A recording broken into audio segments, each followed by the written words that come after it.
สวัสดีครับ ตอนนี้เรามาล่างพายุกันนะครับ พายุ EF4 นะครับ อันนี้ EF4 โอ้ไม่มันเข้ามาแล้ว โอ้ไม่เพื่อนปิ้วไปไหนแล้วเนี่ย ความเร็ว194 170 187 TIV2 นะครับ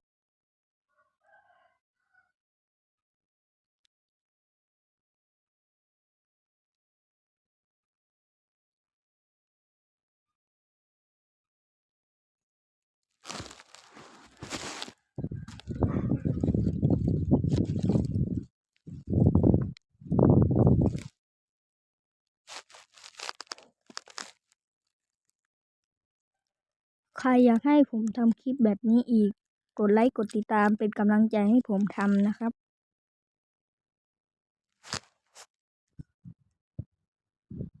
เก็บโพกก่อนนะครับ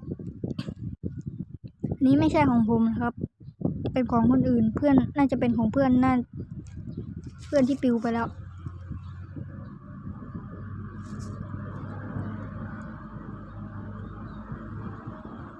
อาจจะได้ยินเสียงรถหน่อยนะครับ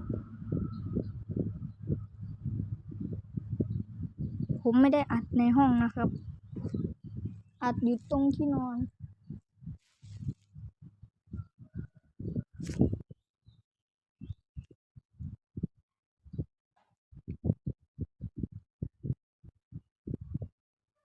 ถอดที่กันออกแล้วนะครับ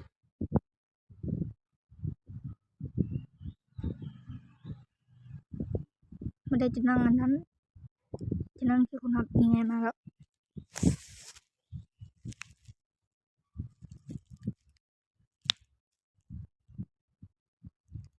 ผมหักนิ้วนะครับ อาจจะได้ยินเสียงหน่อย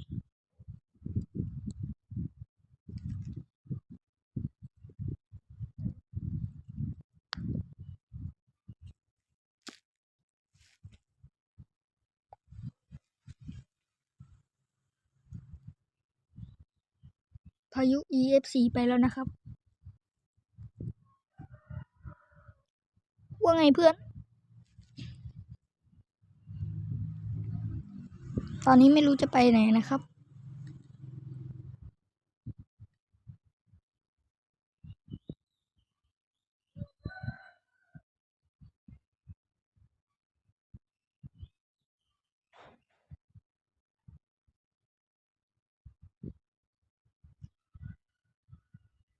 เดี๋ยวจะเพิ่มความเร็วไปจนเจอพายุเลยนะครับ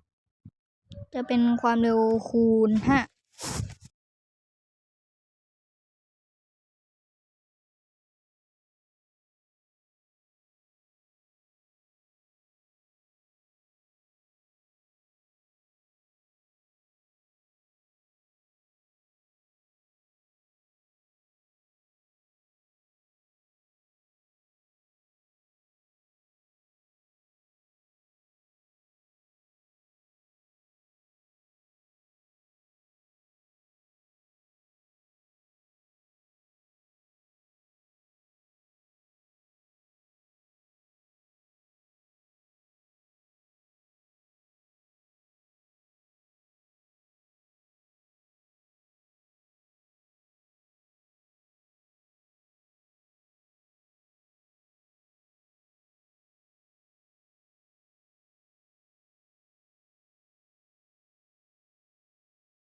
โอเคครับ ตอนนี้เจอพายุแล้วนะครับ อันนี้น่าจะเป็น EF2 ครับ ถ้าจำไม่ผิด เดี๋ยว โอเคหยุดรถ โดนแน่ๆปล่อยทันไหมเนี่ย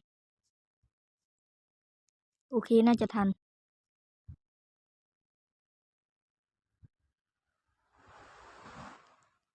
เดี๋ยวให้ฟังเสียงประกอบหน่อยนะครับ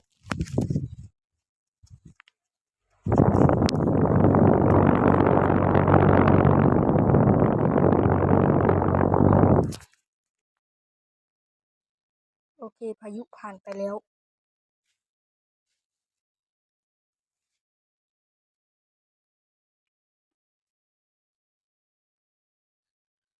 ไปไหนดี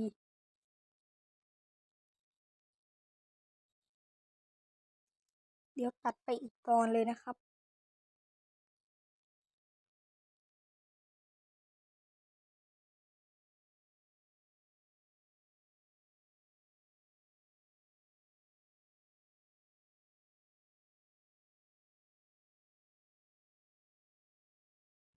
โอเคครับ ตอนนี้มาเจอพายุ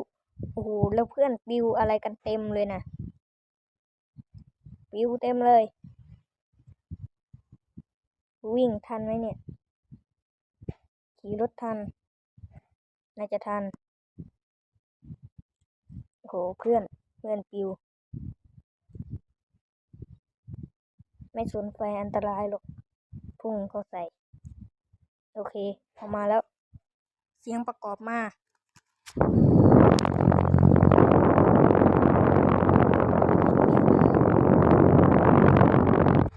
โอ้ไม่ปิวแล้ว โอ้โอ้เอารถจม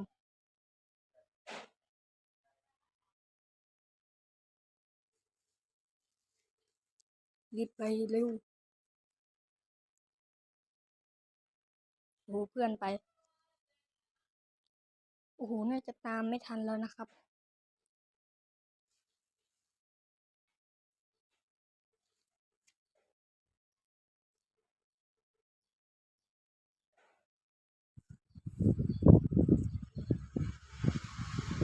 โอ้คือตามทันอยู่ รถดิบหยุดรถหยุด โอ้โห ไม่ทันแล้วนะครับ บาย เหนื่อยแล้ว